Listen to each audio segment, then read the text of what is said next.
सामईन कराम, आप सुन रहे हैं एक दिलचस्प कहानी जिसका नाम है जंगल। ये इस सिलसिले की किस्त नंबर 3 है। मुझे उम्मीद है आपको मेरी ये काविश पसंद आ रही होगी। आपने अगर अभी तक मेरा चैनल कहानी घर सब्सक्राइब नहीं किया तो अभी मेरे चैनल को सब्सक्राइब करके बेल नोटिफिकेशन ऑन कर लीजिए ताकि आने वाली हर नई कहानी की इत्तला बर वक्त आप तक पहुंच सके। मैं सारी रात बेचैन रहा, मुझे समझ में नहीं आ रहा था कि मैं क्या करूं। भाई भी मुझे कोई बात बताने को तैयार नहीं था। मेरा मन चाह रहा था कि सीधा पिंड शाहपुर जाऊं और सलमा को उठा कर ले आऊं। इस दौरान जो भी सामने आता है उसे गोली मार दूं। जज्बात में ये सब तो मैं सोचता गया, लेकिन फिर ख्याल आया, इस तरह तो मैं सलमा की ख्वाहिश पूरी करूंगा। वो जो भाई का साथ चाहती थी उसकी उम्मीद भर आएगी, लेकिन उसके बाद जो खून खराबा होना था उसके बारे में कुछ नहीं कहा जा सकता था। मान लिया मैं अकेला उनके साथ लड़ पड़ता हूँ, लेकिन कब तक लड़ूंगा? आखिर मेरी लाश भी यहीं कहीं गलियों में पड़ी होगी। वो सलमा को वापस ले गए तो इस सारे खून खराबे का फायदा? सुबह होते ही मैं जिशान भाई के घर चला गया। सहन में दाखिल होते ही ताई अम्मा ने मुझे देखा, फिर होले से पूछा, पुत्र नाश्ता करेगा? हाँ ताई जी, मैंने कहा। चल जा भाई के पास, मैं भेजती हूँ। ताई ने कहा तो मैं कमरे में भाई के पास चला गया। वो अफसुर्दा सा मेरी तरफ देख रहा था। मैंने कुर्सी खींचकर उसके बेड के पास की और उस पर बैठते हुए बोला, ये सलमा वाला मामला क्या है? मेरे यूं पूछने पर उसके चेहरे पर कोई जज्बा नहीं उभरा। जैसे था वैसा ही रहा। वो कुछ पल मेरी तरफ खाली निगाहों से देखता रहा, फिर उकताए हुए लहजे में बोला, आखिर तुमने अपनी जिद पूरी कर ली है ना? नहीं मानी ना मेरी बात? भाई अगर तुम ही मुझे बता देते तो। मैंने कहा और जानबूझकर अपनी बात अधूरी छोड़ दी। क्या चाहते हो तुम? उसने कदरे सख्ती से पूछा। असल बात क्या है? मैंने पूछा तो वो फिर मेरी तरफ देखने लगा। चंद पल यूं ही खामोशी में गुजर गए तो वो बोला, वो मुझसे मोहब्बत करती है और मैं उससे। उसके घर वालों को पता चला तो उन्हें अच्छा नहीं लगा और उन्होंने अपना गुस्सा उस मेले पर निकाल लिया। इतनी सी बात है। वो अब भी करती है मोहब्बत? मैंने पुरसकून लहजे में पूछा तो भाई ने मेरी बात का जवाब देने के बजाय पूछा, तुम क्या चाहते हो? मैं तो बहुत कुछ चाहता हूँ। हर उस बंदे को मारना चाहता हूँ जिसने तुम्हारी जिंदगी खराब की, उस औरत समेत जिसकी वजह से ये सब हुआ। मैंने इंतहाई जज्बाती अंदाज में कहा, तुम सलमा के बारे में क्या जानते हो? उसने पूछा। वो खुद तुम पर मर मिटी और जब तुमने तवज्जो नहीं दी तो उसने अपने घर वालों को बता दिया। और मैंने कहना चाहा तो वो मेरी बात काटते हुए बोला, ये आधा सच है असद, पूरा सच नहीं। पूरा सच क्या है? मैंने पूछा तो वो चंद लम्हे सर झुकाए बैठा रहा, फिर सर उठाकर कहता चला गया, ये सच है कि उसने पहली बार मुझे अपने ही गांव में एक शादी पर देखा तो दिल दे बैठी। ये वाकया कोई 2.5 बरस पहले हुआ था। वो कोई पहली लड़की नहीं थी। हाँ, मगर वो पहली लड़की थी जो मुझे अच्छी लगी थी। वो शहर में पढ़ती थी, मैं वहाँ जॉब करता था। वो आम लड़कियों से ज्यादा निडर, मन मर्जी वाली और बेबाक थी। वो इतनी हौसले वाली है कि खुद कार ड्राइव करके अपनी सहेलियों को कॉलेज ले जाती रही है। यहाँ इलाके में बड़ी बातें हुई मगर उसने किसी की परवाह नहीं की।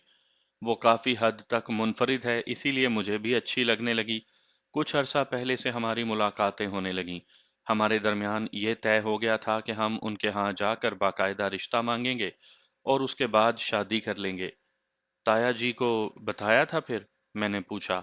ये नौबत ही नहीं आई। उसके घर वालों ने साफ इनकार कर दिया कि एक तो वो गैर बरादरी में शादी किसी सूरत नहीं करेंगे, दूसरा उसका बाप अपने भाई को जबान दे चुका था, सलमा की हर सूरत शादी अपने चचाजाद शहजाद ही से होनी है। फिर तुम दोनों ने हार मान ली? मैंने जज्बाती लहजे में पूछा।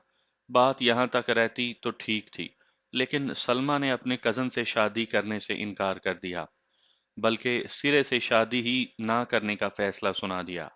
इसी वजह से उनके घर में तूफान आ गया। भाई ने पुरसकून लहजे में बताया तो मुझे एकदम से गुस्सा आ गया। मैं तल्खी से बोला, ठीक है, ये उनके घर का मामला था, वो भले अपनी लड़की को घर में कत्ल करके दफन कर दें, मारें या ना मारें।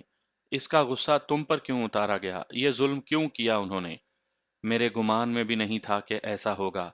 मेले पर शहजाद ने बाहर से 4 बंदे भेजे थे, मुझे सिर्फ टारगेट करने के लिए, और वो कर गए।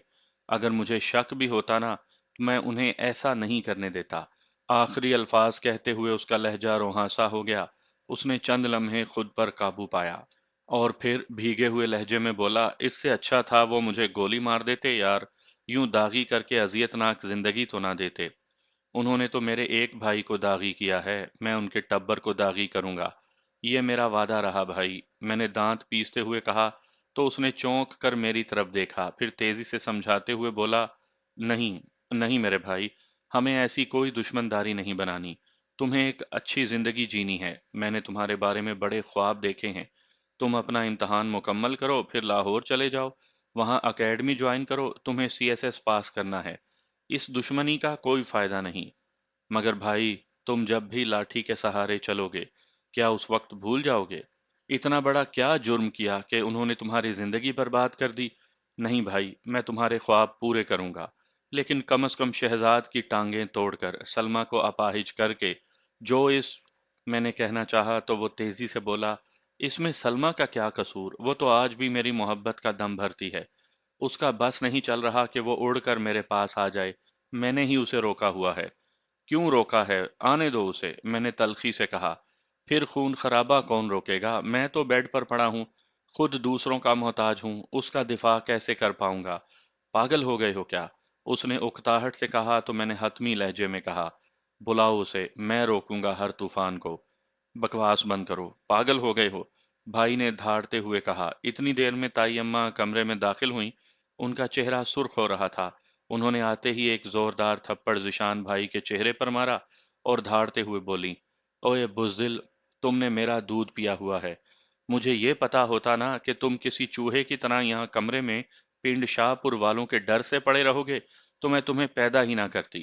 تم نے آج تک ہمیں اصل بات نہیں بتائی، ہم نے تمہاری چوٹ کو قسمت کا لکھا سمجھا، افسوس ہے تم پر۔ اماں، یہ تم کیا کہہ رہی ہو؟ اس نے حیرت سے اپنی ماں کو دیکھتے ہوئے کہا تو وہ بولیں، افسوس یہ ہے پتر، تم نے کم از کم مجھے ہی اصل وجہ بتاتی ہوتی۔ وہ کون ہوتے ہیں میرے پتر کو داغی کرنے والے؟ اماں جانے دیں، یہ پہلے ہی پاگل ہو رہا ہے، تمہاری شے پا کر کچھ بھی الٹا سیدھا کر دے گا۔ ان لڑائیوں میں گھر کے گھر برباد ہو جاتے ہیں، میں نہیں چاہتا ہمارا گھر اجڑ جائے۔ اس نے احتجاج کیا، تیرا کیا خیال ہے، اب گھر آباد ہے؟ تائی اماں نے پوچھا تو بھائی نے سر جھکا لیا، تبھی میں نے کہا، بلاؤ اسے، میں سنبھالوں گا سلما کو، بلاؤ اسے، میں سامنا کروں گا دشمنی کا، پہلی گولی میں کھاؤں گا، تم نے ہمیں مرا ہوا سمجھ لیا ہے، میں انہیں چیر کے رکھ دوں گا۔ تائی اماں نے بپھرتے ہوئے کہا تو بھائی روحانسا ہوتے ہوئے بولا، پاگل مت بن اسد۔ میں کچھ نہیں بولا، میں آگے بڑھا اور میں نے اس کے سرہانے پڑا فون اٹھا لیا، پھر اسے دیتے ہوئے بولا، میری بات کروا دو اس سے۔ وہ چند لمحے میری طرف دیکھتا رہا، پھر تائی کی طرف دیکھا اور سیل فون پر نمبر ملانے لگا۔ میں نے دیکھا اس نے جان کے نام سے نمبر محفوظ کیا ہوا تھا۔ مجھے احساس ہو گیا کہ دونوں طرف آگ برابر کی تھی۔ چند لمحوں کے بعد نمبر مل گیا تو بھائی نے اسپیکر آن کرتے ہوئے کہا، یہ اسد تم سے بات کرنا چاہتا ہے۔ اس نے یہ کہہ کر فون میری طرف بڑھا دیا۔ میں نے بڑے سکون سے کہا، بھابھی۔ ہاں بول اسد، اس نے دبی دبی آواز میں کہا، یہ تم لوگوں نے اچھا نہیں کیا میرے بھائی کے ساتھ، میں واری تیرے بھائی پر، میں صدقے جاؤں جیون جو گیا، میں نے نہ کل چاہا تھا نہ آج ایسا چاہوں گی۔ یہ شہزاد نے اپنی غیرت دکھانے کی کوشش کی ہے، میں اسے ساری زندگی معاف نہیں کروں گی۔ اس نے غصے سے کہا، یہ کیسی محبت ہے تمہاری، میرے بھائی کو زندہ درگور کر کے خود شادی کر رہی ہو، وہ بھی شہزاد کے ساتھ، جسے تم ساری زندگی معاف نہیں کرو گی، حیرت ہے۔ میرے لہجے میں دبا دبا غصہ تھا، تبھی اس نے تیزی سے کہا، اور میں کیا کروں؟ میں پہلے شادی کرنا چاہتی تھی، نہ اب کرنا چاہتی ہوں۔ میرے پاس دو ہی راستے ہیں، ایک خودکشی کا راستہ ہے، وہ بھلے گلے میں پھندا ڈال کر کر لوں یا پھر شادی کر کے کر لوں، ایک ہی بات ہے۔ اور دوسرا، میں نے پوچھا، وہ یہ کہ تیرا بھائی ایک بار مجھے کہہ دے کہ میں آ جاؤں تو میں فوراً آ جاؤں گی، بس مجھے ذرا سا حوصلہ دے دے، میں ساری دنیا سے ٹکرا جاؤں گی۔ اس نے دبنگ لہجے میں کہا تو میں نے حتمی لہجے میں پوچھا، اگر یہ کہہ دے تو آ جاؤ گی یا تمہیں ان لوگوں سے نکال کر لانا پڑے گا؟ میں خود آ جاؤں؟ ابھی کہے، اگلے آدھے گھنٹے بعد میں اس کے پاس ہوں گی، یہ بھی تماشا دیکھ لے۔ اس نے جارحانہ انداز میں کہا، تیار ہو جاؤ، میں تمہیں لینے آ رہا ہوں۔ یہ کہہ کر میں نے بھائی کی طرف دیکھا، اس نے ایک طویل سانس لی اور بولا، اسد ذمہ داری لے رہا ہے تو آ جا، سنبھال لے گا تجھے۔ बात सुन ज़िशान, मुझे सिर्फ तेरी दुल्हन बनना है। बोल, शादी करेगा? तो मैं आई। आ जा, मैं ही तेरे साथ शादी करूंगा। मैं आई, उसने कहा और कॉल काट दी। तभी मैंने फोन बेड पर फेंकते हुए कहा, ताई, यहाँ संभाल लेना, मैं जा रहा हूँ सलमा को लेने। जा पुत्र, रब साईं के हवाले। ताई ने कहा तो मैं तेजी से निकला और सीधा अपने कमरे की तरफ चला गया। ये मेरे लिए जिंदगी का सबसे बड़ा रिस्क था। मैंने फकत सलमा के कहने पर पिंड शाहपुर जाने की तैयारी कर ली थी। मैंने अलमारी से अपना पिस्टल निकाला, उसे इस्तेमाल किए काफी दिन हो गए थे। किसी दोस्त की शादी पर यूं ही हवाई फायरिंग की थी। उसके बाद उसे साफ करके रख दिया था। उसके साथ दो मैगजीन पड़े थे, वो उठाए, उन्हें अपनी कमीज के नीचे छुपाया और किसी को कुछ बताए बगैर बाहर निकल गया। सेहन में मेरी जीप खड़ी थी, मैं उस पर बैठा और गेट से बाहर आ गया। मैं अभी गांव से निकला ही था कि ज़िशान भाई का फ़ोन आ गया। मैंने वो कॉल रिसीव की तो वो तेज़ी से बोला, कहाँ हो तुम? मैं गांव से बाहर हूँ, नहर के पुल तक पहुँचने वाला हूँ, पिंड शाहपुर की तरफ जा रहा हूँ। मैंने सुकून से कहा तो वो जल्दी से बोला, रुक जाओ, सलमा उधर से निकल पड़ी है। क्या वाकई? कैसे? मतलब पैदल निकल आई है वो? मैंने हैरत से पूछा। नहीं, कार पर है, उसने बताया। कार पर? क्या मैं सामने से जाकर ले आऊं उसे? मैंने पूछा। नहीं, तुम यहीं गांव के पास रुको। वो यहीं आएगी तो सारा गांव देखेगा कि वो खुद आई है। तुम लाओगे तो मामला कुछ दूसरा हो जाएगा। उसने तेजी से कहा तो मैं बोला, चलो ठीक है, मैं वापस आ जाता हूँ। ये भी हो सकता है कि उसके पीछे कुछ लोग हों, एहतियात अच्छी होती है। वापिस आ जा मेरे वीर। उसने कहा तो मैंने कॉल बंद की, जीप रोक कर मोड़ी और वापस गांव आ गया। जिस गली में हमारा घर था उसके चौक में पहुंचा तो जिशान भाई के दो दोस्त उसी चौक में बैठे हुए थे। इसका मतलब था कि उसने अपने दोस्तों के जरिए बंदोबस्त कर लिया था। मुझे उन्हें देखकर नहीं, भाई के हौसला पकड़ने की बेहद खुशी हुई। वो जो हिम्मत हार बैठा था एकदम से पुरजोश हो गया था। मैंने जीप चौक में ही रोक दी। मैंने देखा सामने से जिशान भाई का एक और दोस्त मोटरसाइकिल पर आ रहा था। उस वक्त मुझे ख्याल आया तो मैंने नदीम को फोन कर दिया कि वो फौरन खालिद को लेकर पहुंचे। हम सब एक दूसरे की तरफ देखते हुए उस राह की जानिब तक रहे थे जहां से सलमा को आना था। हमारे फाटक के बाहर मेरी अम्मा और ताई अम्मा दोनों आकर खड़ी हो गई थी। यूं चौराहे पर जीप का खड़े होना, इर्द गिर्द कुछ लोगों का एक ही तरफ देखना, मेरे घर वालों का बाहर निकल आना, ये खिलाफ मामूल मंजर था। धीरे धीरे लोगों का तजस्सुस बढ़ा तो वो घरों से झांकने लगे। औरतें और बच्चे तक बाहर निकल आए। कई लोग तो पूछने लगे, यूं कैसे खड़े हो? किसी ने कोई जवाब नहीं दिया। एक खला था जो इस मंजर में कहीं रुक गया था। हर किसी के चेहरे पर सवालिया निशान बिखरा हुआ था। मेरी बेचैनी अरूज पर पहुंची हुई थी। मैं ना और हाँ के दरमियान अटक गया था। 20 मिनट से भी ऊपर वक्त गुजर गया था। अचानक एक सफेद छोटी कार मुड़ते हुए गली के सिरे पर नमूदार हुई। हमारा और उसका फासला इतना ज्यादा नहीं था। ब्रेक लगते लगते वो मेरी जीप से चंद फुट के फासले पर आ रुकी। थोड़ी धूल बैठी तो ड्राइविंग सीट से सलमा नमूदार हुई। वो एक लंबी, पतली और खूबसूरत लड़की थी। उसने सबज और पीले रंग के कॉम्बिनेशन का शलवार सूट पहना हुआ था। इसी तरह का आंचल उसके सर पर था। उसने कार का दरवाज़ा बंद किया और मेरी जीप की जानिब बढ़ आई। मैं जल्दी से सीट छोड़कर नीचे उतर आया और वो बिल्कुल मेरे मुकाबिलान खड़ी हुई। उसके चेहरे पर संजीदगी फैली हुई थी। वेलकम भाभी, मैं हूं असद। चल बता, कहाँ है जिशान? उसने कहा तो संजीदगी उसी तरह उसके चेहरे पर छाई रही। आओ मेरे साथ, मैंने कहा और घर की जानिब चल पड़ा। मैंने इर्द गिर्द देखा, सभी लोग हैरत से हमारी तरफ देख रहे थे। बिलाशुबा उनमें चाय में गोइयां हो रही होंगी, लेकिन मैंने कोई तवज्जो नहीं दी और घर के सामने आ गया जहां मेरी अम्मा और ताई अम्मा खड़ी थी। अम्मा, ये सलमा है, मैंने कहा तो ताई अम्मा ने बाहें फैला दी। वो दोनों से बारी बारी मिली और हम अंदर चले गए। ज़ीशान भाई बेड पर लेटा था। सलमा जैसे ही कमरे में दाखिल हुई, उसने उठने की कोशिश की, जिस पर उसकी कराह निकल गई। सलमा तीर की तरह आगे बढ़ी और उसके पैर पकड़कर बैठ गई। वो ज़ारो कतार रो रही थी। भाई ने बहुत मुश्किल से उस तक अपना हाथ पहुंचाया, फिर उसे सीधा करते हुए कहा, नहीं, रोना नहीं। मेरी किस्मत में ही ऐसा था। किस्मत से हुआ हो या ना हुआ हो, लेकिन हुआ तो मेरी वजह से है ना। मैं कभी माफ नहीं करूंगी उन्हें। वो बिलखते हुए बोली तो ताई अम्मा ने कहा, चल बस कर बेटी, अब तुम अपने घर में आ गई हो तो रोना नहीं, सब्र कर। ताई अम्मा के यूं कहने पर वो उनके गले लगकर रोने लगी। अम्मा ने उसे खामोश किया और उन्हें वहीं छोड़कर हम बाहर आ गए। सलमा का हमारे घर आ जाना कोई जीत नहीं थी, बल्कि हम सब का इम्तहान शुरू हो गया था। अगर ये कोई कहे कि पिंड शाहपुर वालों को या सलमा के बाप चौधरी इलियास को ये पता ही नहीं होगा कि इस वक्त सलमा कहाँ है, तो इसे अहमकाना सोच ही कहा जा सकता है। सपहर हो चुकी थी, अभी तक किसी तरफ से कोई पत्ता नहीं खड़का था। एक गू मगू की कैफियत थी, लेकिन हमारे सहन में तूफान आया हुआ था। हम सब घर वालों के दरमियान सलमा बैठी हुई थी। मामला यही जेर बहस था कि सलमा का निकाह अभी और इसी वक्त जिशान से पढ़ा दिया जाए, लेकिन ताया अड़ा हुआ था। परसों इसकी बारात आनी है ना, तो परसों ही इसका निकाह इस घर में होगा। यूं चोरों की तरह निकाह नहीं करना, पूरा पिंड इस शादी में शामिल होगा। ताया ने अपना हतमी फैसला सुना दिया था। पर भाई बात सुन, दुश्मन खामोश तो नहीं बैठेगा ना।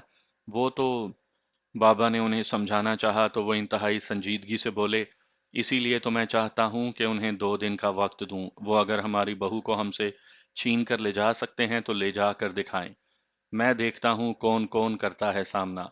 हमने आज तक शराफत से जिंदगी गुजारी है, लेकिन इसका मतलब ये नहीं कि लोग हमें मिट्टी में रोल दें।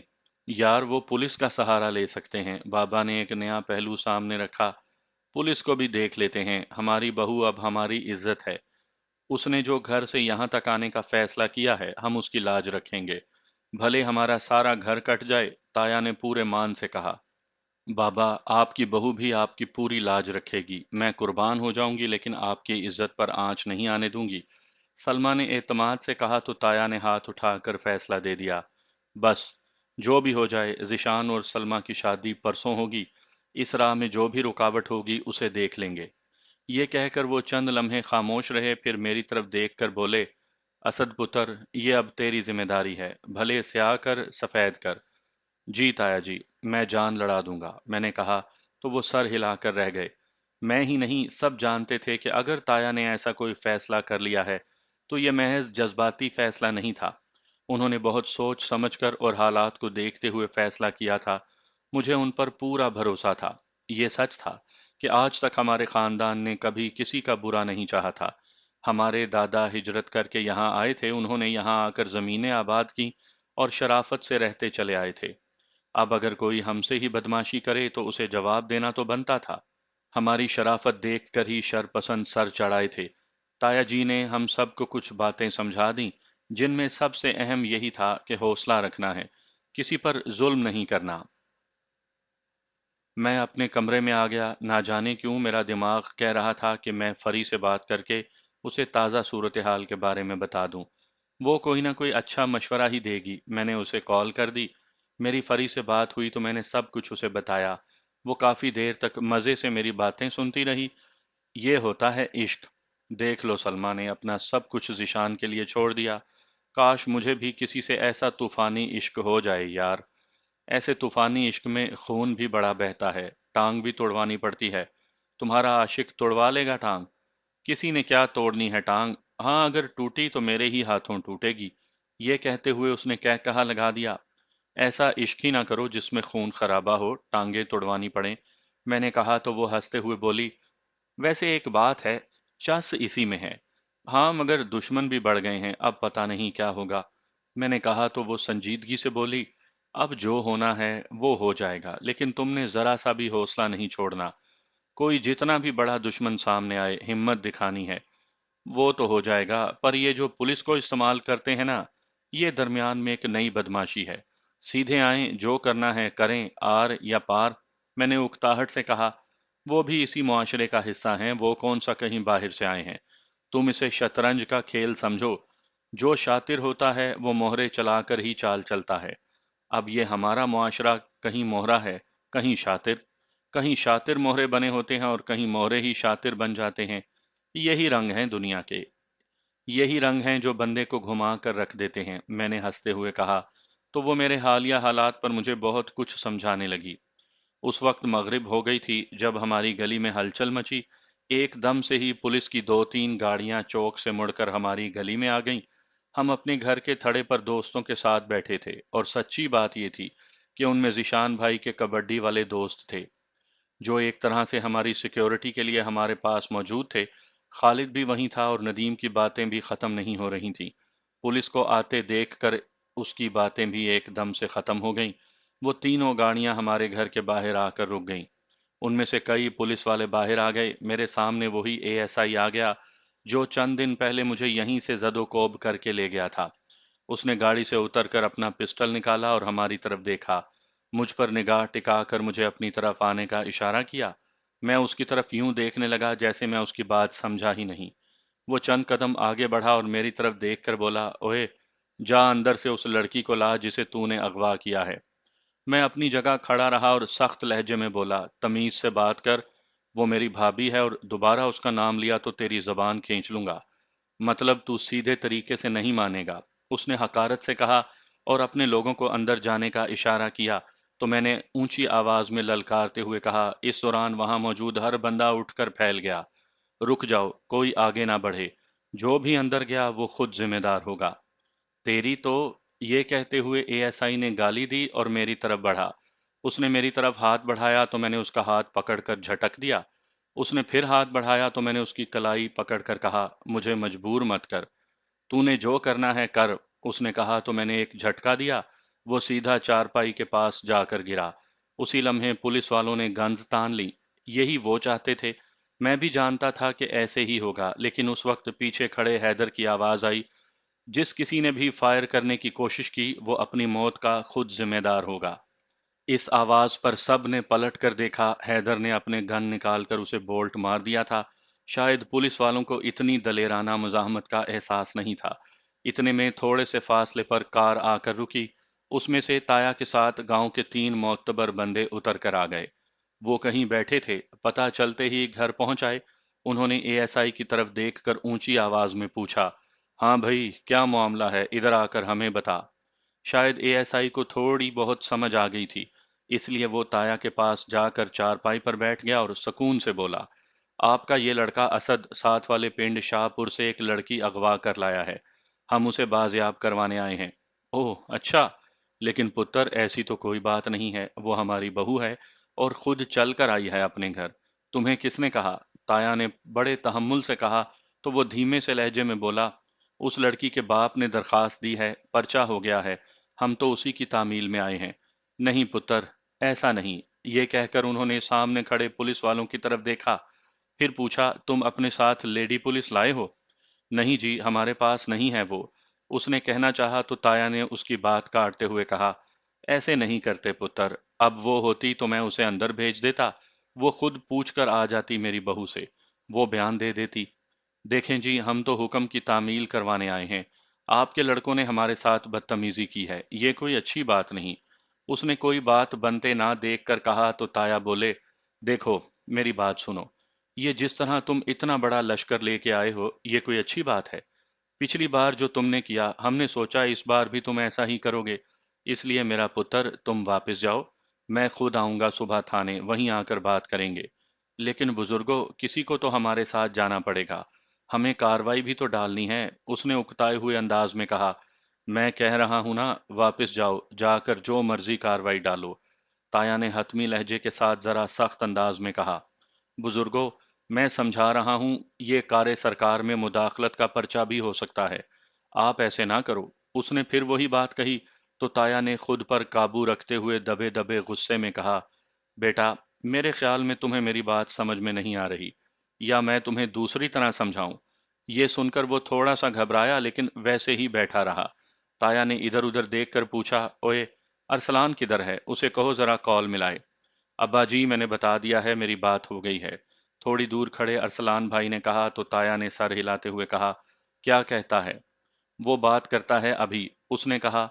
लफज अभी उसके मुंह ही में थे कि एएसआई का फोन बज उठा। दूसरी तरफ से ना जाने उसे किसने क्या कहा। वो कॉल बंद करते ही सुकून से उठा और अपनी पुलिस वैन की जानिब बढ़ गया।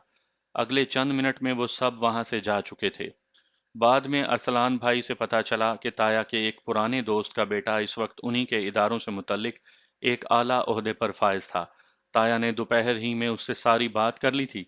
वो रात हमने घर के थड़े पर बैठकर गुजार दी। नंबरदार के घर में पंचायत बैठी थी। हमारी तरफ से सिर्फ 5 बंदे बुलाए गए थे। इसी तरह पिंड शाहपुर के भी 5 ही बंदे थे। उन 10 बंदों के अलावा शहर से कुछ लोग आए थे। उनमें डीएसपी भी मौजूद था। कुछ देर इधर उधर की बातों के बाद नंबरदार असल मुद्दे पर आ गया। उसने बात की शुरुआत की। देखें जी, सारा मामला हम लोगों के सामने है। हकीकत क्या है हम सब जानते हैं। क्या हुआ, कैसे हुआ को छोड़कर हमें इस मसले को हल करना है। ये थाना कचहरी हमारे मसले का हल नहीं। उन्हें इसलिए बुलाया है कि हम सब मिलकर ये मामला तय कर लें। मेरे लिए सारे भाई एक जैसे हैं। देखें जी, हम मानते हैं हमारे लड़कों की तरफ से ज्यादती हुई है, खेल में ऐसा हो जाता है, लेकिन इसका मतलब ये तो नहीं कि घर की बच्चियों को इस लड़ाई में शामिल कर लिया जाए, उन्हें वरगलाया जाए। हमारा एक ही मुतालबा है, हमारी बेटी हमें वापस दे दी जाए। चौधरी इलियास ने दबे दबे गुस्से में अपना मौकिफ बयान कर दिया। हाँ भाई नूर मोहम्मद, तुम क्या कहते हो? नंबरदार ने पूछा। ये चौधरी इलियास कोई ठीक बात नहीं कर रहा। जब ये दुरुस्त बात करेगा हम भी बात कर लेंगे। मैं कैसे बात ठीक नहीं कर रहा? मेरी बेटी इस वक्त तुम्हारे घर में है।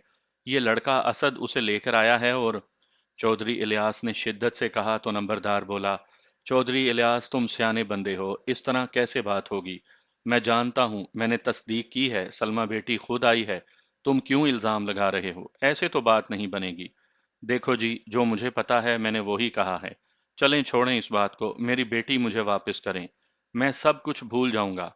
चौधरी इलियास ने कहा तो ताया बड़े सुकून से बोला, इसका जवाब यही बनता है और आप सब भी मेरे बयान की तायीद करेंगे। जो बेटी का फैसला होगा हम वही मान लेंगे। बात तो ठीक है, नंबरदार ने कहा, और बाकी सबसे तस्दीक चाहिए। उस पर काफी गर्मा गर्मी रही, बहुत सी बातें की गईं, लेकिन आखिरकार मामला यहीं पर खत्म हुआ कि सलमा से पूछ लिया जाए, जो वो कहती है वैसा ही करना पड़ेगा। सलमा नंबरदार के घर में बैठी थी। उसके पास नंबरदार की बीवी थी। डीएसपी के साथ चार पांच मोतबर बंदे उसके पास चले गए। तकरीबन आधे घंटे के बाद वो वापस आए तो उन्होंने आकर अपना फैसला सुना दिया। देखें जी, बेटी अपने वालिद के साथ वापस नहीं जाना चाहती। इसकी वजह उसने ये बताई है कि मेरी वजह से ज़िशान की ज़िंदगी को बर्बाद किया गया। मैंने जब शहजाद से शादी करने की हामी भर ली थी और मुझसे वादा किया गया था कि ज़िशान से दुश्मनी नहीं की जाएगी, तो इन्होंने ज़िशान को दागी क्यों किया? दूसरी वजह उसने ये बताई है कि अगर मारना ही था तो पहले मुझे मारते। मैं भी उतनी ही गुनाहगार थी जितना ज़िशान था। मना करने के बावजूद शहजाद ने ऐसा क्यों किया? तो वो शहजाद से, पिंड शाहपुर के एक बंदे ने कहना चाहा तो डीएसपी ने बात काटते हुए कहा, पूरी बात सुन लो।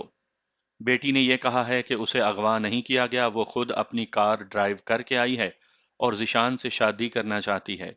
ये बयान वो किसी भी जगह देने को तैयार है। लो जी, सुन लिया सबने। अब घर में आई बेटी को कैसे ना रखूं? सलमा मेरी बहू ही नहीं, बेटी भी है। मेरे घर में उसकी उतनी ही इज्जत है जितनी एक बेटी की होती है। ताया ने एकदम से फैसला सुना दिया। तभी डीएसपी ने कहा, देखें जी, कानूनी तौर पर तो अब हम कुछ नहीं कर सकते। आपने जो दरखास्त दी है वो अब गैर मौसर हो गई है। मैंने बेटी से कहा है कि वो अपना बयान मुझे एक कागज पर लिख कर दे दे। बाकी आप जाने, जो फैसला भी आप करें। पंचायत में एकदम से खामोशी छा गई। पता नहीं क्या मजबूरी है मेरी बेटी की। मुमकिन है ये लोग उसे ब्लैकमेल कर रहे हों, वरना इस तरह मेरा खून मेरे खिलाफ नहीं जा सकता। डीएसपी साहब कुछ करें, ये जुल्म हो रहा है। चौधरी इलियास ने दुहाई देते हुए कहा तो ताया इंतहाई सुकून से बोले, देखो जी, ये बात बिल्कुल गलत और नाजायज है कि हम उसकी किसी मजबूरी का फायदा उठा रहे हैं। वो आज जिशान के साथ निकाह करने से इनकार कर दे, हम खुद हाथ बांध कर पिंड शाहपुर छोड़ाएंगे। उनके यूं कहने पर एक बार फिर पंचायत में खामोशी छा गई। कुछ देर के बाद नंबरदार ने चौधरी इलियास से पूछा, क्यों भाई जी, कोई सबूत, कोई दलील है तुम्हारे पास? वो खामोश रहा तो फिर ताया बोले, जिस तरह वो चौधरी इलियास की बेटी है, इसी तरह वो हमारी भी है।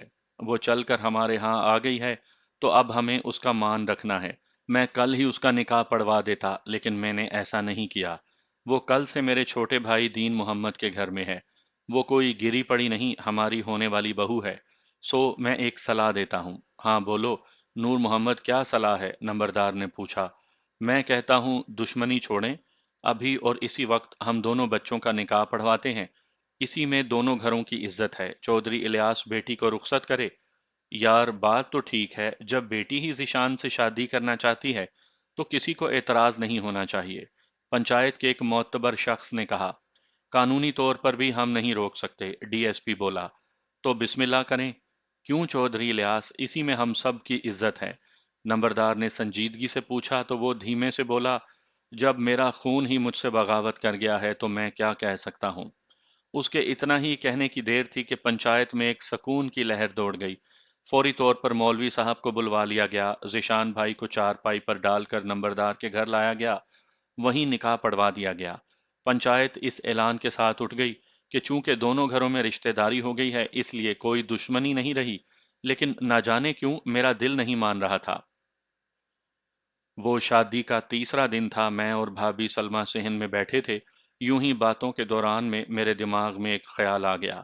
میں نے دبے دبے لہجے میں پوچھا، بھابھی، ذیشان بھائی کے ساتھ تو جو دشمنی شہزاد نے کی وہ تو سمجھ میں آتا ہے، لیکن مجھے میاں امین کے قتل میں پھنسانا، یونیورسٹی میں مجھ پر غنڈوں سے حملہ کروانا، یہ سب کیا تھا؟ اسد، سچ پوچھو تو ہم بھی پریشان تھے۔ میرے ابا کو تو بالکل بھی اس کا علم نہیں تھا۔ یہ شہزاد کی کوئی کارستانی ہو تو ہو، لیکن جب اس سے پوچھا گیا تو اس نے بھی انکار کیا تھا۔ مطلب میرے ساتھ جو ہوا وہ شہزاد نے کیا اور نہ پنڈ شاہ پور والوں نے؟ تو پھر یہ کون ہو سکتا ہے؟ میں نے حیرت سے پوچھا۔ میں کچھ نہیں کہہ سکتی، ہاں لیکن پوچھ کر بتا سکتی ہوں شاید، اس نے بھی تذبذب میں کہا۔ تو ہمارے درمیان موضوع ہی بدل گیا، لیکن یہ سوال میرے ذہن میں کہیں اٹک کر رہ گیا تھا۔ اسی شام میں خالد اور ندیم کے ساتھ ڈیرے پر بیٹھا تھا۔ مختلف باتوں کے دوران میں اپنا یہ خیال ان کے سامنے رکھا تو خالد نے کہا، یار تم بھی نا، کبھی کبھی مجھے لگتا ہے تم کوئی بے وقوف قسم کے بندے ہو۔ دیکھو میری بات سنو، دشمن صرف دشمن ہوتا ہے، کس طرف سے کیسے وار کرے گا یہ بھی نہیں کہا جاتا۔ تم کیا سمجھتے ہو اب چودھری الیاس سے رشتہ داری ہو گئی ہے تو وہ تم لوگوں کا خیر خواہ ہوگا؟ اوئے وہ تو رشتہ دار ہی نہیں ہوتا جو خیر خواہ ہو، ندیم نے کہا لگاتے ہوئے کہا تو خالد بولا، خیر یہ تو ایک مذاق ہے، میں یہ کہتا ہوں کہ اب تمہیں زیادہ محتاط رہنے کی ضرورت ہے۔ تمہیں اس بندے کی تلاش ضرور کرنی چاہیے جس کی وجہ سے یہ سب ہوا تھا، ہاں ورنہ یہ خطرہ تیرے سر پر منڈلاتا رہے گا۔ ندیم نے لقمہ دیا تو میں خاموش ہو گیا۔ اس معاملے میں اب ان سے میں کیا بات کرتا، وہ بھی میری طرح انجان تھے۔ دن یوں ہی گزرتے جا رہے تھے، چونکہ خالد بھی 2 ماہ کی چھٹی پر آیا تھا اس لیے وہ گاؤں میں ہی تھا۔ اس نے ندیم کو بھی کہیں جانے نہیں دیا، وہ درمیان میں کبھی کبھی 2 4 دن نکال کر کہیں چلا جاتا اور پھر واپس آ جاتا۔ ہمارا ڈیرا ویسے ہی آباد تھا، میرے امتحانات قریب آ رہے تھے، فری سے میرا رابطہ تھا، ہمارے درمیان یہ طے تھا کہ اب امتحان دینے ہی یونیورسٹی آنا ہے۔ مجھے پتا تھا اس کے بھی امتحان ہونے والے ہیں جو اس کے لیے بھی بہت اہم تھے۔ اس کے بعد اسے باقاعدہ وکیل بن کر اپنے باپ کے ساتھ وکالت کرنی تھی۔ مجھے اندازہ تھا کہ اس بار اگر میں گیا تو بہت وقت کے ایک ساتھ گزرے گا۔ میں نے سوچا اس کے لیے امتحان زیادہ اہم ہے، اس کے بعد تو وقت ہی وقت ہوگا، جب چاہیں جتنا وقت ساتھ گزار لیں گے۔ انہی دنوں ایک ولیمے میں شہر جانا تھا، ہمارے جاننے والے وہ لوگ پہلے گاؤں میں ہی رہتے تھے، پھر وہ شہر شفٹ ہو گئے تھے۔ گاؤں سے کئی لوگوں کو جانا تھا، چونکہ خالد نے بھی جانا تھا، ہمیں بھی دعوت تھی، سو میں بھی تیار ہو گیا۔ ہم نے جاتے ہوئے ندیم کو بھی ساتھ لے لیا۔ ولیمے کی دعوت ایک شادی حال میں تھی، جہاں سے رات گئے فراغت ہوئی۔ جیپ ہمارے پاس تھی، ہم بڑے اطمینان سے واپس گاؤں کی طرف چل پڑے۔ ہم شہر سے باہر گاؤں جانے والی سڑک پر آئے تو سامنے پولیس کا ناکہ لگا ہوا تھا۔ یہاں پر کبھی کبھی عارضی طور پر ناکہ لگ جایا کرتا تھا، یہ ایک معمول تھا، اب اس میں اتنا گھبرانے کی کوئی بات بھی نہیں تھی۔ میں نے جیپ لے جا کر ناکے پر روک دی، ہیڈ لائٹس بھی آن تھیں اور جیپ بھی سٹارٹ تھی۔ میں نے باہر دیکھا تو وہی انسپیکٹر رمضان کھڑا تھا، اس کے ساتھ چند پولیس والے تھے۔ اس نے میری طرف دیکھا تو اس کے چہرے پر ایک طنزیہ مسکراہٹ پھیل گئی، یوں جیسے کوئی فتح مندی کا احساس ابھر آیا ہو۔ اس نے مجھے نیچے اترنے کا اشارہ کیا، میں نیچے اتر آیا تو اس نے میری طرف دیکھتے ہوئے حقارت سے پوچھا، سنا ہے تم کافی بڑے بدماش ہو، لڑکیاں اٹھا لیتے ہو؟ میں تمہارے سوال کا جواب نہیں دوں گا کیونکہ یہ ایک فضول سوال ہے۔ نہ چاہتے ہوئے بھی میرے لہجے میں تلخی آ گئی۔ دیکھ پتر، تم لوگوں کی پہنچ جہاں تک بھی ہو، لیکن پانی ہمارے ہی پلوں کے نیچے سے گزرنا ہے۔ میں چاہوں تو ابھی تمہیں حوالات میں لے جا کر بند کر دوں، اس نے طنزیہ لہجے میں کہا۔ کب تک؟ میں نے پوچھا۔ جب تک تمہاری بدماشی نہ نکل جائے، اس نے سختی سے کہا تو میں نے اس کا سوال نظر انداز کرتے ہوئے پوچھا، ابھی کیوں روکا ہے؟ اس نے جواب دینے کے بجائے ایک تھپڑ میرے منہ پر مار دیا۔ میں سیدھا بھی نہیں ہو پایا تو اس نے دوسرا تھپڑ جڑ دیا۔ میں لمحے میں پیچھے ہٹا تو وہ کہا لگاتے ہوئے بولا، اس لیے روکا اور اسی طرح میں تمہاری بدماشی نکالتا رہوں گا۔ اس کا کہا جلتی پر تیل کا کام کر گیا تھا، میرا دماغ پھر گیا۔ میں اس پر حملہ کرنے ہی والا تھا کہ خالد نے مجھے پیچھے سے آ کر پکڑ لیا، پھر مجھے گھما کر ڈرائیونگ سیٹ کی طرف دھکیل دیا۔ لے جا اسے اور سمجھا دے اس کی بدماشی بند ہے آج سے۔ خالد نے مجھے دھکیل کر سیٹ پر بٹھاتے ہوئے تیزی سے کہا، چل چھوڑ اسے، تو چل، چل جلدی کر، نکل۔ نہیں یار، اس سے تو پوچھ کیوں ہاتھ اٹھایا ہے مجھ پر، میں نے دھاڑتے ہوئے کہا۔ مارے گا مجھے؟ آ رک، میں دیکھوں تیری بدماشی، آ جا سامنے۔ انسپیکٹر نے کہا تو میں اپنے پاؤں پر پلٹا، میرا دماغ گھوم رہا تھا۔ تذلیل کے احساس سے میرا دماغ پھٹنے والا ہو گیا تھا۔ خالد مسلسل مجھے سمجھاتے ہوئے دھکے دے رہا تھا۔ ابھی نہیں اسد، میری بات سمجھ، نکل جلدی یہاں سے۔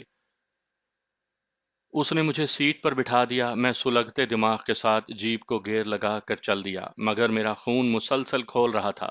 میں تھوڑا سا آگے گیا تو مجھے خیال آیا، یہ ندیم جیپ کے اندر ہی کیوں بیٹھا رہا، یہ باہر کیوں نہیں آیا؟ میں نے اس کا اظہار کیا تو وہ بولا، میں تمہاری طرح بے وقوف نہیں کہ جا کر اپنی بے عزتی کرواؤں۔ یہ کیا بکواس کر رہے ہو؟ خالد نے غصے سے کہا۔ یہ بکواس نہیں، حقیقت ہے۔ جب اسے پتا تھا کہ سامنے وہی انسپیکٹر کھڑا ہے تو اسے نیچے جانا ہی نہیں چاہیے تھا۔ اسے دیکھ کر وہ… اس نے اسے اترنے کے لیے کہا تھا، خالد نے کہا۔ ہاں یہی بات، غور اس بات پر ہونا چاہیے، اس نے اسے کیوں بلایا؟ میں شرط لگانے کو تیار ہوں وہ جان بوجھ کر وہاں کھڑا تھا۔ ندیم نے پورے اعتماد سے کہا تو خالد غصے میں بولا، اب تم پہلے سے بھی بڑی بکواس کر رہے ہو، کیونکہ تمہارے پاس اس بات کا کوئی جواب نہیں ہے کہ تم نیچے کیوں نہیں اترے۔ میں نے کہا نا، شرط لگا لو، 10 منٹ بعد جا کر دیکھنا، کم از کم وہ انسپیکٹر وہاں نہیں ہوگا۔ ندیم نے پھر اسی اعتماد سے کہا، تم ایسے کیوں کہہ رہے ہو؟ میں نے تلخی سے پوچھا۔ اس لیے میری جان، وہ انسپیکٹر ڈیوٹی نہیں کر رہا تھا۔ یہ جو کچھ بھی اس نے کیا ہے ذاتی طور پر کیا ہے۔ اس نے پرسکون لہجے میں کہا۔ یہ تم کیسے کہہ سکتے ہو؟ میں نے پوچھا۔ یار اب میں تمہیں کیا بتاؤں، کئی برس ہو گئے ہیں انہی پولیس والوں کے ساتھ آنکھ مچولی کھیلتے ہوئے۔ اب بھی سمجھ میں نہیں آئے گی؟ اس نے بھی تلخی سے جواب دیا۔ تمہارا کیا خیال ہے وہ جان بوجھ کر وہاں کھڑا تھا ہمارے انتظار میں کہ ہم وہاں سے گزریں اور وہ ہمیں ذلیل کرے؟ خالد نے ہتک آمیز لہجے میں کہا۔ ہاں ایسا ہی تھا۔ یہ کہہ کر اس نے سانس بھری، پھر بولا، یار میں نے تم لوگوں سے پہلے بھی کہا ہے، اسد کے ساتھ جو کچھ ہو رہا ہے اس میں یہ بندہ لازماً شریک ہے۔ اس وقت بلی کے گلے میں گھنٹی والی بات کہہ کر میرا کہا نظر انداز کر گئے تھے۔ سیدھی بات یہ کہو نا کہ انسپیکٹر ہمارے دشمنوں کے ساتھ ملا ہوا ہے۔ 100% نہیں، 1000%، میں ثابت کر دوں گا۔ ندیم نے اپنے اسی اعتماد سے کہا تو خالد جھٹ سے بولا، چل ٹھیک ہے، اگر یہ ثابت ہو گیا تو تم جو چاہو گے میں وہی کروں گا۔ یہ گھوڑا اور یہ گھوڑے کا میدان، ابھی 10-15 منٹ کے بعد واپس چلو، اگر وہ ہوا تو میرے ساتھ جو مرضی کرنا۔ اس نے اعتماد سے کہا تو میں نے جیپ روک دی۔ جیپ رکنے کے بعد ہم تینوں میں ایک نامعلوم سی خاموشی در آئی۔ میرے اندر کا انسان ذلت برداشت نہیں کر پا رہا تھا، مجھے لگا ندیم مجھے چیلنج کر رہا ہے۔ خالد نے کہا، تم پاگل ہو اسد، اس کمینے کی بات پر وہی کرنے جا رہے ہو جو وہ انسپیکٹر چاہتا ہے۔ خالد، اگر یہ سچ ہوا تو… میں نے بڑے گمبھیر لہجے میں پوچھا، تو پھر اس کا کہنا درست ہوگا، اس نے دھیمے سے کہا، لیکن اس کے لہجے میں کافی حد تک خوف گھلا ہوا تھا۔ میں نے اگلے ہی لمحے گیئر لگایا اور جیپ موڑنے لگا۔ اگلے 10 منٹ میں ہم اسی ناکے پر جا پہنچے۔ میں ایک بار تو ناکے سے سیدھا نکل گیا، آگے جا کر جیپ موڑی اور واپس ناکے پر آ گیا۔ میں نے جیپ اس انداز میں روکی کہ ہیڈ لائٹس میں وہاں موجود پولیس والے صاف دکھائی دیں۔ میں نے ادھر ادھر دیکھا، وہاں صرف 3 کانسٹیبل کھڑے تھے۔ میں نے اپنی سیٹ پر بیٹھے بیٹھے ایک کانسٹیبل کو اشارے سے بلایا، وہ قریب آ گیا۔ میں نے بلا جھجک اسی سے پوچھا، یہ ناکا کس لیے لگایا ہے؟ چیک کرنے کے لیے، لیکن آپ جائیں جی۔ اس نے غور سے میری طرف دیکھتے ہوئے کہا۔ ظاہر ہے وہ مجھے پہچان چکا تھا۔ 10-15 منٹ پہلے ہم یہیں سے تو ذلیل ہو کر گئے تھے۔ کہاں ہے وہ انسپیکٹر؟ میں نے پوچھا۔ وہ چلے گئے ہیں، اس نے اونچی آواز میں کہا تو میں نے پوچھا، کتنی دیر ہو گئی اسے گئے ہوئے؟ او یار آپ جاؤ، کیوں ہمارے لیے مشکل بنا رہے ہو، جاؤ۔ اس کانسٹیبل نے اکتاہٹ سے کہا تو میں نے جیپ بڑھا دی۔ کیوں؟ غلط کہا تھا میں نے؟ ندیم نے سخت لہجے میں کہا۔ تمہیں یہ احساس کیسے ہوا؟ خالد نے پوچھا۔ یار بات سن، ساری پولیس ایسی نہیں ہے، بہت اچھے اچھے لوگ بھی ہیں اس میں، لیکن بہت کم تعداد میں ایسے بھی ہیں جو اپنے ذاتی مفاد کے لیے بڑی بڑی قانون شکنی کر جاتے ہیں۔ میرا یقین ہے یہ بندہ دشمنوں سے ملا ہوا ہے۔ کیوں؟ کیسے؟ کیا مفاد ہے یہ میں نہیں جانتا، ندیم نے تفصیل سے جواب دیا تو میں نے پوچھا، تیرے خیال میں ہمیں کیا کرنا چاہیے؟ ابھی تو صرف گھر جانا چاہیے، پھر سوچتے ہیں۔ اس نے کہا تو میں نے جیپ بھگا دی۔ گاؤں پہنچنے تک میں نے اپنے طور پر فیصلہ کر لیا تھا۔ ہمارے درمیان خاموشی تھی۔ ندیم سگریٹ سلگا کر چپ چاپ کش لے رہا تھا۔ میں نے پہلے خالد کو اتارا، پھر جیسے ہی میں نے جیپ بڑھائی تو میں نے ندیم کی طرف دیکھ کر کہا، مجھے انسپیکٹر سے بدلہ لینا ہے۔ اس وقت میں تمہاری دماغی حالت کو سمجھ رہا ہوں، لیکن سونے، بات کرنا آسان ہوتا ہے، اس پر عمل کرنا مشکل ہو جاتا ہے، اس نے کہا اور زور سے کش لے کر باقی سگریٹ پھینک دی۔ اسی لیے تو تم سے کہہ رہا ہوں، میں نے کہا۔ دیکھ، دو باتیں ہیں۔ ابھی دونوں بھائی چلتے ہیں، جہاں ملتا ہے، جس جگہ بھی وہ ہمارے ہاتھ لگتا ہے، وہیں اس کا کام کر دیتے ہیں۔ اور دوسری بات، میں نے پوچھا، تھوڑا اس کے بارے میں پتہ کرتے ہیں، کیا کرتا ہے، کدھر جاتا ہے؟ کوئی موقع دیکھ کر اس نے اپنی بات ادھوری چھوڑ دی۔ تم تو یہاں رہتے نہیں، کیسے پتہ کرو گے؟ مجھے بتاؤ، میں پتہ کروا دیتا ہوں، میں نے کہا تو اس نے میرے کاندھے پر ہاتھ رکھا اور بڑے پرسکون لہجے میں بولا، تم نہیں کر سکو گے، یہ میرا کام ہے، مجھے کرنے دو۔ لیکن اس انسپیکٹر کا کام ہو جائے گا، یہ طے ہو گیا۔ کیسے کرو گے تم؟ میں نے اصرار کیا۔ یار، یہ جتنے دو نمبر کام ہوتے ہیں، یا دو نمبر کام کرنے والے کے ماتھے پر نہیں لکھا ہوتا، مگر کوئی بھی منشیات خریدنے والا بندہ، جوا کھیلنے والا، یا کوئی بھی دھندا کرنے والا اجنبی جگہ پر بھی جا کر اپنا مقصد حل کر لیتا ہے۔ تم فکر نہ کرو، کل شام تک کوئی اطلاع دوں گا۔ اس نے بڑے اعتماد سے کہا تو میں خاموش رہا۔ پھر چند لمحوں کے بعد پوچھا، تمہیں رقم بھی چاہیے ہوگی، صبح میں تمہیں… اوئے، رقم کو مار گولی۔ ابھی تم جاؤ اور سکون سے سو جاؤ، رات بہت ہو گئی ہے۔ سکون سے سونے کی کوشش کر، سب ٹھیک ہو جائے گا، اس نے کہا۔ اتنے میں اس کا گھر آ گیا تھا۔ میں نے اسے اتارا اور واپس گھر آ کر سونے کی کوشش کرنے لگا، مگر میری آنکھوں سے تو نیند اڑ چکی تھی۔ میرا جی چاہ رہا تھا کہ کسی کا بھی سہارا مت لوں، ابھی نکلوں، جہاں بھی وہ ملے اسے اڑا دوں۔ میں دماغی طور پر پاگل ہو چکا تھا۔ ساری رات پاگلوں کی مانند سوچتا رہا، خیالوں ہی خیالوں میں نہ جانے کیا کچھ کرتا رہا۔ میرا بس نہیں چل رہا تھا۔ اس رات مجھے پتہ چلا ذلت کی کیا اذیت ہوتی ہے۔ انسپیکٹر نے جو کچھ کیا تھا، مجھے ذہنی طور پر توڑنے کے لیے کیا تھا۔ اس وقت میں بالکل ٹوٹا ہوا تھا۔ اس وقت میں ایسا گرم لوہا تھا جسے جس صورت میں بھی چاہیں ڈھالا جا سکتا تھا۔ مجھے کسی پل قرار نہیں آ رہا تھا۔ میں ناشتہ کرنے کے بعد تھوڑی دیر ذیشان بھائی کے پاس ٹھہرا۔ اس سے گپ شپ کے بعد میں ڈیرے پر چلا گیا۔ مجھے ندیم کا انتظار تھا۔ کچھ دیر کے بعد خالد آ گیا، لیکن ندیم کا کہیں پتہ نہیں تھا۔ نہ جانے کیوں مجھے ایک دھڑکا سا بھی لگا ہوا تھا کہ ندیم سے کہیں کچھ غلط نہ ہو جائے، ہم سے کچھ بھی نہ ہو اور ہم دھر لیے جائیں۔ میں نے کئی بار خالد کو بتانے کی کوشش کی، لیکن ہر بار رک گیا۔ کچھ دیر کے بعد خالد ہی نے مجھے بتایا۔ وہ صبح صبح میرے پاس آیا تھا، موٹر سائیکل لے کر چلا گیا، کہہ رہا تھا شہر جانا ہے۔ یہ نہیں بتایا کہ کس کام گیا ہے۔ میں نے بے ساختہ پوچھا، نہیں یہ تو نہیں بتایا، پر اس کا پتہ بھی نہیں، وہیں شہر میں موٹر سائیکل بیچے اور وہیں سے سیدھا لاہور نکل جائے۔ یہ کہتے ہوئے اس نے زوردار کہا لگایا تو میں نے بھی ہنستے ہوئے کہا، چل کوئی بات نہیں، اپنا بچپن کا بیلی ہے، اتنا تو حق بنتا ہے اس کا۔ شاید میری ہنسی پھیکی تھی، اس لیے خالد نے میری طرف دیکھتے ہوئے بڑے گہرے لہجے میں پوچھا، اوئے، کہیں رات والی بات تم نے دل سے نہیں لگا لی؟ سچی بات تو یہ ہے خالد، وہی مجھے بے چین کیے ہوئے ہے، میں نے صاف گوئی سے کہہ دیا۔ مجھے بھی بہت دکھ ہو رہا ہے، پر ہم کیا کر سکتے ہیں؟ اس نے بے چارگی سے کہا تو مجھے غصہ آنے لگا۔ میں نے خود پر قابو پاتے ہوئے کہا، یار کرنے کو تو بہت کچھ ہو سکتا ہے، بس بندے کا حوصلہ ہونا چاہیے۔ کچھ بھی ہو جائے، میں اسے معاف نہیں کرنے والا۔ میں کب کہتا ہوں کہ تم اسے معاف کرو؟ میری طرف سے ابھی اس کے گولی مار دو یار، لیکن اسے گولی مارنے کے بعد اگر خود پھنس جانا ہے تو اس کا کوئی فائدہ نہیں۔ تم کہنا کیا چاہتے ہو؟ میں نے پوچھا۔ یہی کہ دشمن کو زندہ رہنا چاہیے۔ اس نے جتنی اذیت تمہیں دی ہے، کم از کم اس سے کہیں زیادہ وہ ذلت اٹھائے۔ مزہ تو پھر ہے، دشمن مر گیا تو بات ختم۔ خالد نے نفرت بھرے لہجے میں کہا تو میری سوچ میں ایک ٹھہراؤ آ گیا۔ وہ ٹھیک کہہ رہا تھا، دشمن کو سزا بھی تو تبھی ملتی ہے نا کہ وہ زندہ رہے۔ شاید ہم اسی موضوع پر مزید بات کرتے، مگر ہمارے دوست آ گئے۔ میرا وہاں من نہیں لگ رہا تھا، میں اٹھا اور گھر آ گیا۔ دوپہر کو کھانا وغیرہ کھا کر میں لیٹا تو شام ہونے کو آ گئی۔